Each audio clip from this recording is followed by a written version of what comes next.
जळगावचे जिल्हाधिकारी आयुष प्रसाद यांना जीवे मारण्याची धमकी देणारा मेल सीएमओ येथे प्राप्त झालाय। दरम्यान जळगाव जिल्हाधिकारी यांच्याकडे खबरदारी म्हणून मेल पाठवण्यात आल्याची माहिती समोर आली आहे। मार्च महिन्यामध्ये 3 वेगवेगळे मेल प्रशासनाला प्राप्त झाले होते। त्यात काही अधिकाऱ्यांना मारून जळगावात अशांतता पसरवू असा मजकूर यामध्ये लिहिलेला होता। हे मेल आल्यानंतर जळगाव सायबर पोलीस स्थानकात याबाबत गुन्हा दाखल करण्यात आलेला आहे।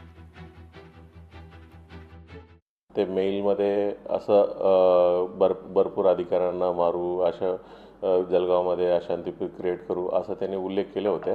ते मेल जरी वाचल्यानंतर काही सिरियसनेस कोणाला वाटत नाही अशा पद्धतीचं एकदम मोगम पद्धतीने त्यांनी जे कोणी दुखवलेलं एखादी कारवाईमध्ये दुखवलेलं माणसं ज्या पद्धतीने मेल करतात तेव्हा ज्या पद्धतीनं आपल्याला लेटर्स पाठवतात त्या पद्धतीच्या त्यांच्या वाक्यरचना होत्या। हे बाब असेल तर चुकीची आहे। एसपी साहेबांना सूचना दिल्या जातील आणि तातडीने त्या कोणी ईमेल पाठवलाय त्याचा शोध घ्यावा आणि कारवाई करावी अशा पद्धतीच्या सूचना दिल्या जातील। लोकशाही मराठी ऐका, पहा, जागरूक रहा।